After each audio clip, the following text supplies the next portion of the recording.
ចម្លើយតាក់ទងនឹងសំណួរថាតើការងារអ្វីខ្លះដែលរៀនបច្ចុប្បន្នតែពេលអនាគតមិនសូវមានគេប្រើព្រោះបច្ចេកវិទ្យាខួរក្បាលសិប្បនិម្មិតចម្លើយមានដូចតទៅ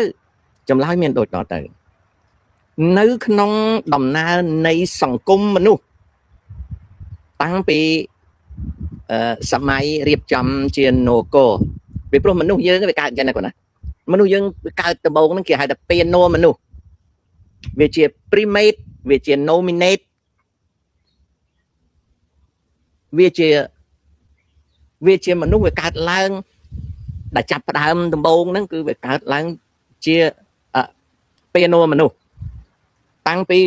ដើរមិនទាន់ត្រង់រហូតដល់ដើរត្រង់ហើយវាដាច់ពូជមួយ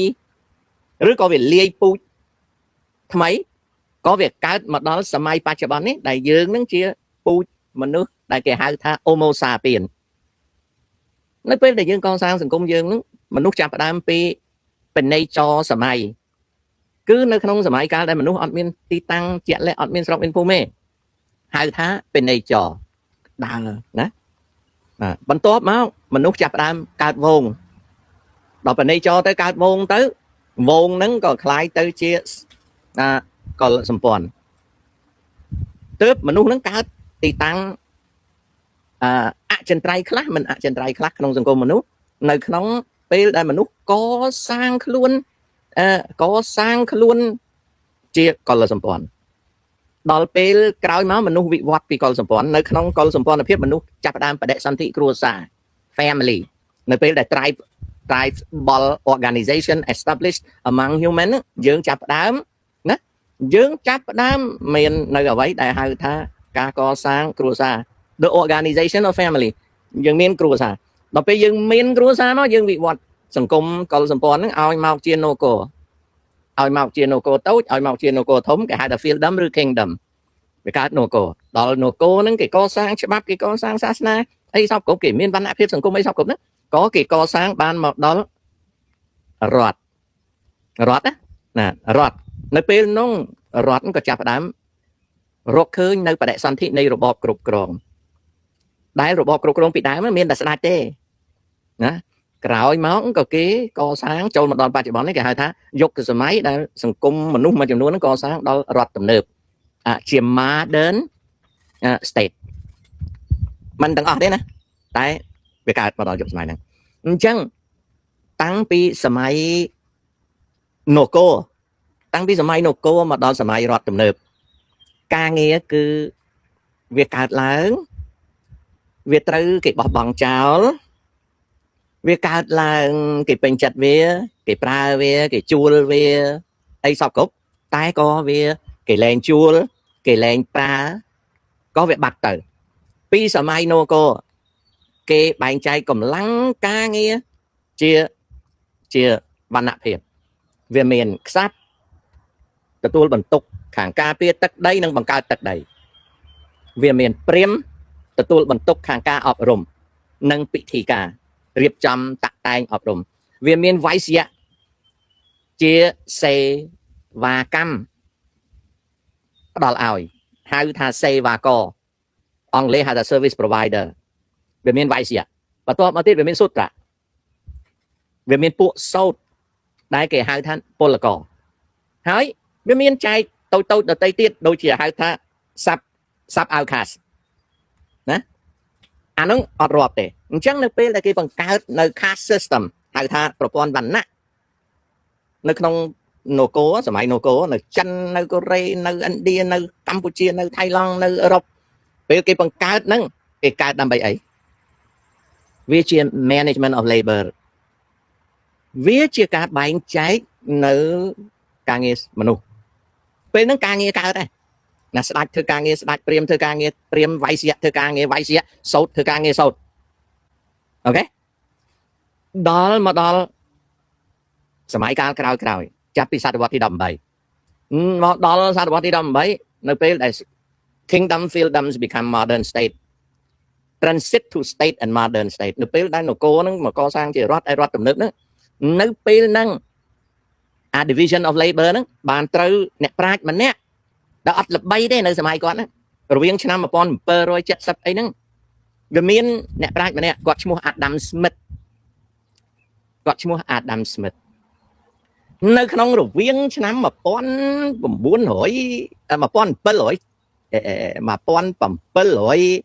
នៅក្នុងឆ្នាំ1700ដូចជានៅក្នុងឆ្នាំ1776វាមានមនុស្សអ្នកប្រាជ្ញម្នាក់គាត់ឈ្មោះ Adam Smith គាត់បានសរសេរនៅកម្រងនិពន្ធមួយហៅថា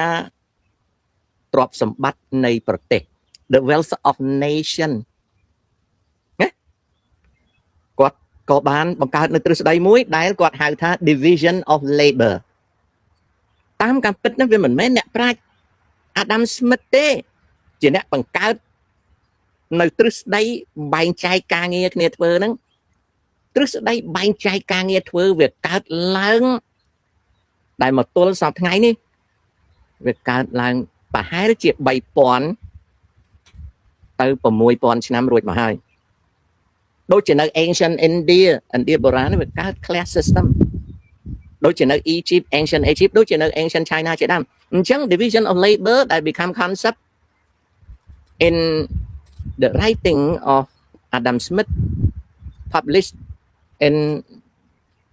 1776វាមិនមែនថ្មីទេឥឡូវចូលដល់division of labor ហ្នឹងគឺគេចែកការងារគ្នាធ្វើណាដល់គេចែកការងារគ្នាធ្វើការងារកើតច្រើនឡើងមនុស្សក៏កើតច្រើនឡើងក្រោយពី Adam Smith បានសរសេរកម្រងរបស់ខ្លួនណាប្រទេសអង់គ្លេសបានឈានដល់យុគសម័យបដិវត្តន៍ឧស្សាហកម្មណាគេហៅថា Industrial Revolution ក៏វាចូលទៅដល់បដិវត្តន៍ឧស្សាហកម្មហ្នឹងហើយក៏ទំនាញឲ្យបណ្ដាប្រទេសនៅក្នុងអឺរ៉ុបណាគឺមកដល់ការបង្កើតការងារដ៏ច្រើននៅពេលដែលបង្កើតការងារដ៏ច្រើនហ្នឹងការងារនោះវាកើតតាំងពីក្មេងអាយុ7ឆ្នាំខ្ញុំនិយាយបងប្អូនច្បាស់តាបងប្អូននឹងកវីក្បាលថាតាជេមសុងនិយាយភ្លើៗហ្មងខ្ញុំប្រាប់នៅអង់គ្លេសគេយកក្មេងអាយុ7ឆ្នាំធ្វើការណាគេយកក្មេងអាយុ7ឆ្នាំចូលក្នុងពលកម្មនៃបដិវត្តន៍ឧស្សាហកម្មនៅប្រទេសអង់គ្លេសក្រោយមកទើបគេលុបបំបត្តិពលករហ្នឹងគេលុបបំបត្តិពលករហ្នឹងរហូតទៅដល់គេបង្កើតច្បាប់មួយគេហៅថា Child Labor Act ប្រែជាភាសាខ្មែរទេច្បាប់ហាម5មិនឲ្យកុមារធ្វើការទេបើមានអ្នកណាមួយយកកុមារធ្វើការគេហៅថាជិះជាន់ពលកម្មកុមារដល់បានទេអញ្ចឹងនៅពេលហ្នឹងគេលុបការងារចោលគេលុបការងារកុមារចោលពីដើមកុមារពីអាយុ7ឆ្នាំណារហូតដល់អាយុ14ឆ្នាំគេប្រើពេញរោងចក្រគេប្រើអាយុ9ឆ្នាំគេដើរអត់ចង្គៀងតាមផ្លូវទៅហើយតែពីដើមអត់ទាន់មានអគ្គិសនីគ្រប់គ្រាន់គេឲ្យចាក់ខ្លាញ់ត្រីគេឲ្យឡើងដុតចង្គៀងតាមគោមតាមផ្លូវអីហើយនៅក្នុងបដិវត្តន៍ឧស្សាហកម្មគេប្រើក្មេងអាយុ7ឆ្នាំឲ្យវាយកបាស់តែក្រោយមកគេលុបអានឹងចោលមានន័យបំបត្តិការងារកូនក្មេងនឹងចោលគេបង្កើតច្បាប់មួយប្រឆាំងនឹងការប្រើប្រាស់ពលកម្មកុមារណាឃើញទេការងារបាត់អញ្ចឹងការងារតាំងពីនឹងមករហូតដល់ឥឡូវនៅក្នុងសម័យ AI ការងារបាត់ជានិច្ចណាកូនការងារមួយកើតឡើងបាត់ជានិច្ចការងារមួយកើតឡើងវាបាត់ជានិច្ចដោយសារការងារវាកើតឡើងហើយត្រូវគេឈប់ប្រើវាទើបសង្គមដែលជារដ្ឋទំនើបហើយនឹងរដ្ឋហ្នឹងគេបង្កើតក្រសួងមួយគេហៅថាក្រសួងការងារគេបង្កើតក្រសួងមួយហៅថាក្រសួងការងារតានិយាយម្នាក់ឯងពីព្រោះតាជាវាគ្មិនចៅបើសិនជាចៅមិនសប្បាយចិត្តសូមចៅអញ្ជើញទៅដើរលេងណាកូនណាចៅណាអរគុណចំពោះចម្ងល់ឥឡូវតានិយាយបាទវាអត់សូវមានអ្នកនិយាយម្នាក់ឯងទេកូនច្រើនអ្នកជេរម្នាក់ឯងឬក៏ឆ្លោះណានៅក្នុងសង្គមខ្មែរយើង content maker មិនសូវមានអ្នកនិយាយម្នាក់ឯងបាន1ម៉ោងដូចតាទេអញ្ចឹងបើចៅមិនសប្បាយចិត្តអញ្ជើញទៅដើរលេងណាកូនណានៅក្នុងវគ្គនេះគឺឆ្លើយនឹងសំណួរថាម៉េចបានការងារណានៅក្នុងយុគសម័យ AI វាអត់បាត់បានគេកើតក្រសួងការងារនឹងដើម្បីណែនាំនិងដើម្បីរៀបចំកម្មវិធីឲ្យពលករដែលបាត់បង់ការងារអាចមានការងារអញ្ចឹងក្រសួងការងារនឹងគេប្រើកម្មវិធីមួយគេហៅថាបំពន់ជំនាញចំណេះដឹងនិងទេពកោសល្យLabor Department the Ministry of Labor ហ្នឹងណា having program to organize labor force in a country by providing guideline policy and programs for reskill retraining and directing vocation វាតាក់ទងអញ្ចឹងក្រសួងការងារហ្នឹងវាមានបន្ទុកហើយក្រសួងការងារហ្នឹងវាសហការជាមួយនឹងក្រសួងអប់រំព្រោះគេអត់ផលិតជំនាញចេញពីសាលាដែលជំនាញនោះមានហានិភ័យខ្ពស់ក្នុងការបាត់បង់ទេឧទាហរណ៍បច្ចុប្បន្នក្រសួងអប់រំជាតិត្រូវពិនិត្យមើលថាតើបរិញ្ញាបត្រទស្សនវិជ្ជាបរិញ្ញាបត្របុរាណវិជ្ជាបរិញ្ញាបត្រជាតិពិន្ទុវិជ្ជាបរិញ្ញាបត្រចិត្តវិជ្ជាបរិញ្ញាបត្រសាសនវិជ្ជាបរិញ្ញាបត្រសង្គមវិជ្ជាបរិញ្ញាបត្រធរណីវិជ្ជាបរិញ្ញាបត្រកសិកម្មបរិញ្ញាបត្រឧស្សាហកម្មបរិញ្ញាបត្រចាត់ចែងកិច្ចការបរិញ្ញាបត្រអភិបាលកិច្ចសាធារណៈបរិញ្ញាបត្រនេះទាំងអស់ថាតើកម្មវិធីវិញ្ញាសានៃសាលានោះវាផលិតឲ្យនៅមនុស្សដែលទៅធ្វើការងារទេនៅក្នុងសម័យនរោត្តមសីហនុគាត់ផលិតសាលា Oh, he opened school, he built school. There are so many schools in Cambodia from 1955 to 1970. Prince Norodom Sihanouk promoted school building. ប៉ុន្តែអត់មាន market អត់មាន job market. There was no job. ណា Everyone go to school, completing school, return home or within the country getting a job with the government. ដល់យូរទៅរាជការអត់មានការងារឲ្យមនុស្សធ្វើបានជាវាកើតបញ្ហាមួយឡើងមនុស្សចូលកុម្មុយនីសតាំងពីសិស្សវិទ្យាល័យរហូតដល់គ្រូរហូតដល់និស្សិតចូលកុម្មុយនីស Why? Because there is no job អានឹងសម័យសម្ដេចនរោត្តមសីហនុណាដល់មកសម័យឥឡូវនេះយើងកំពុងតែរងគ្រោះដូចគ្នាយើងរងគ្រោះដូចគ្នាក្រសួងអប់រំត្រូវពិនិត្យមើលថាសញ្ញាបត្រជាជុះសញ្ញាបត្រกระดาษកាត់អាចសញ្ញាបត្រកណ្ដែងស្ញួយសញ្ញាបត្រតប៉ែឆ្កោកសញ្ញាបត្រអលាស់សញ្ញាបត្រខ្ចប់ឯឆ្កាច់សញ្ញាបត្រចិត្តឲ្យវាធ្វើឲ្យមនុស្សស៊ីចូលហើយយល់ថាខ្ញុំជាវិស្វករមិនបានជាខ្ញុំត្រូវស៊ីប្រាក់ខែ300 400នៅសប្តាហ៍វាអត់មានកុម្មុយនីសរត់ចូលទៀតទេវាអត់មានទេប៉ុន្តែវាមាន social issue វាមានបញ្ហាសង្គមអញ្ចឹងក្រសួងការងារមួយក្រសួងអប់រំត្រូវគិតត្រឡប់មកការងារវិញការងារតែងបាត់ពីពេលមួយទៅពេលមួយការងារមួយវាសាបរលាបទៅការងារមួយកើតឡើងឥឡូវដល់ពីរៀបរាប់ប្រវត្តិឲ្យហើយណាអូខេឥឡូវនេះរៀបរាប់ប្រវត្តិឲ្យហើយប្រាប់ឲ្យចាន់ចៅណាប្រាប់ឲ្យចាន់ចៅដឹងថាតើការងារអ្វីខ្លះដែលពេលបច្ចុប្បន្ននេះនឹងបាត់បង់ខ្ញុំយកឧទាហរណ៍អាមេរិកសិនការងារដែលបាត់បង់បច្ចុប្បន្ននេះ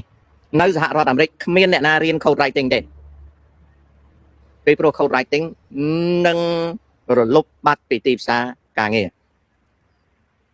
រជា code writer នេះពេញនិយមណាស់រកលុយបាននៅឥណ្ឌានៅស្រីលង្កាគឺរកលុយបានណាស់តែការងារ code writer នឹងត្រូវបាត់ណាត្រូវបាត់នឹងឲ្យសញ្ញាមួយណាការងារមួយទៀត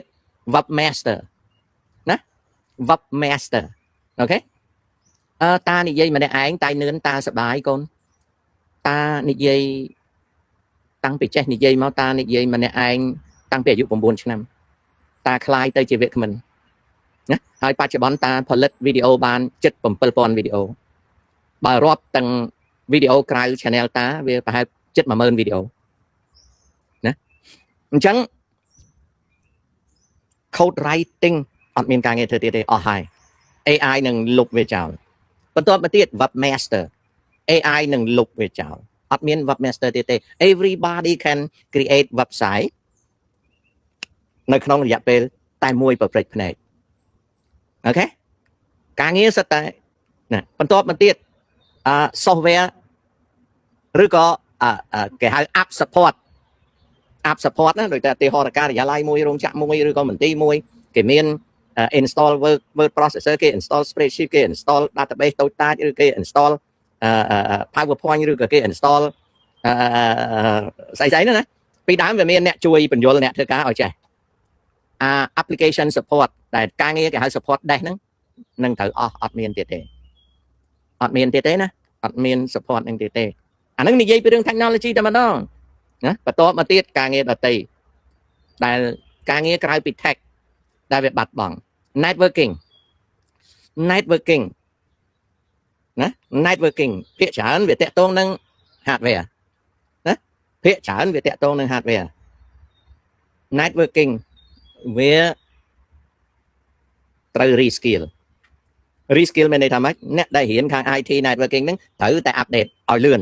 បើមិនអញ្ចឹងទេរកការងារបានតិចការងារមួយទៀតមិនក្រៅ tech និយាយពីរឿងក្រៅ tech ស្ថាបត្យករ architect ស្ថាបត្យករទាល់តែ reskill មានន័យថាត្រូវបូកនឹងបច្ចេកវិទ្យាបើអ្នកគូស្ថាបត្យកម្មណាមិនចេះប្រើ AI assistant ត្រឹមត្រូវទេនឹងបាត់បង់ការងារពីព្រោះប្រទេសមួយរួមទាំងអាមេរិកផងនឹងដូរច្បាប់ building code នៅពេលដែលគេដូរច្បាប់ building code នៅប្រទេសកម្ពុជាគេអត់ត្រូវការស្ថាបត្យករទេគឺគេយក AI assistant មកគូប្លង់ហើយក្រសួងស្ថាបត្យកម្មក្រសួងនគររូបនីយកម្មឬក៏ក្រសួងណាដែលពាក់ព័ន្ធនឹងផែនដីគេនឹងយកប្លង់ហ្នឹងទៅ scan ចូលទៅហើយគេ analyze the violation of building codes ហើយនឹង flaw នៅពេលហ្នឹង process អត់មានត្រូវការស្ថាបត្យករតូចតាចទៀតទេមុខងាររបស់ស្ថាបត្យករទាំងនៅអាមេរិកនៅកម្ពុជាវាត្រូវធ្លាក់ចុះនឹងឲ្យឧទាហរណ៍អញ្ចឹងអូខេចុះមុខងារកសិកម្មណាវិស្វករកសិកម្មជំនាញកសិកម្មវិស្វករកសិកម្មជំនាញកសិកម្ម AI អត់លុបចោលទេចុះជំនាញពេទ្យជំនាញព្យាបាលនិងថែទាំសុខភាពអត់លុបចោលទេ AI អត់មានលុបចោលហើយអត់បាត់បង់ទេអូខេហើយចុះជំនាញតារាសាស្ត្រធ្វើជាតារាវិទូអត់ទេចុះជំនាញបុរាណវិទូអត់ទេតែទីផ្សារការងារតូចចុះជំនាញប្រវត្តិវិទូគេអត់លុបចោលទេតែទីផ្សារការងារវាតូចចុះជំនាញចុងភៅអ្នកចម្អិនអាហារគេអត់លុបទេគេអត់លុបចោលទេចុះអ្នក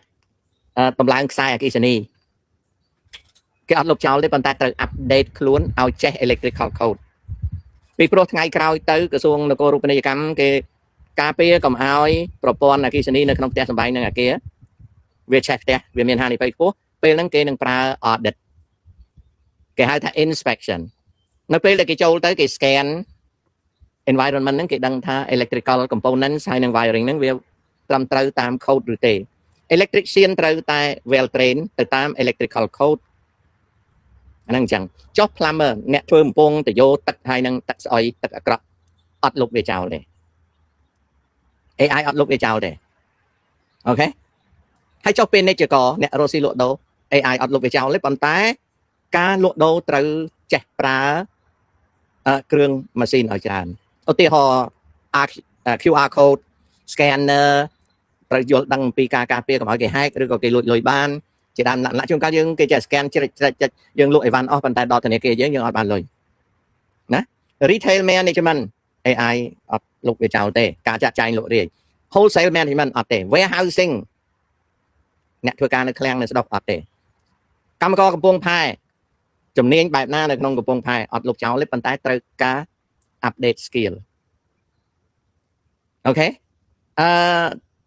តួតារាភាពយន្តទីផ្សារការងារតូចជាងមុនពីព្រោះ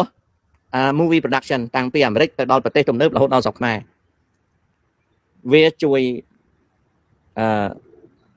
ដោយ AI អញ្ចឹងការងារតែងកើតហើយបាត់សូមបញ្ជាក់ថានៅពេលដែលយើងជួបហានិភ័យ AI លុបការងារយើងចោលនៅពេលជាមួយគ្នា AI បង្កើតការងារឲ្យយើងណានៅពេលដែលគេលុបការងារយើងចោលអូខេ designer ទៅថ្ងៃក្រោយការងារតូចជាងមុនតែជាងមុន Why ឧទាហរណ៍ fashion designer អ្នកកែច្នៃម៉ូដមានទីផ្សារតូចជាងមុនអូខេ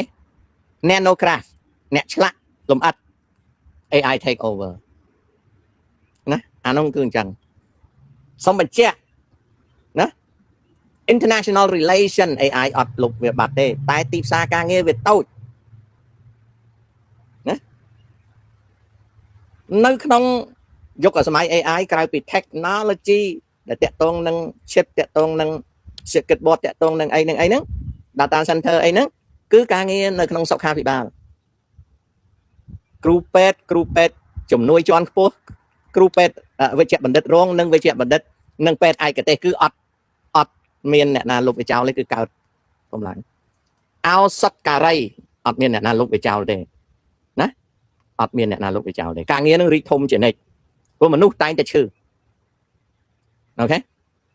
ពេទ្យថ្មិញទុនតបណ្ឌិតអត់មានអ្នកណាលុបចោលទេត្រូវការតែ reskill ហើយ update ខ្លួនឯងទេការងារកើតការងារបាត់ហើយកើតដតៃថ្មីអញ្ចឹងនៅខ្វះខ្ញុំជំរាបលាសិនកុំឲ្យធុញនឹងខ្ញុំនិយាយខ្ញុំបន្តឆ្លើយនៅធុក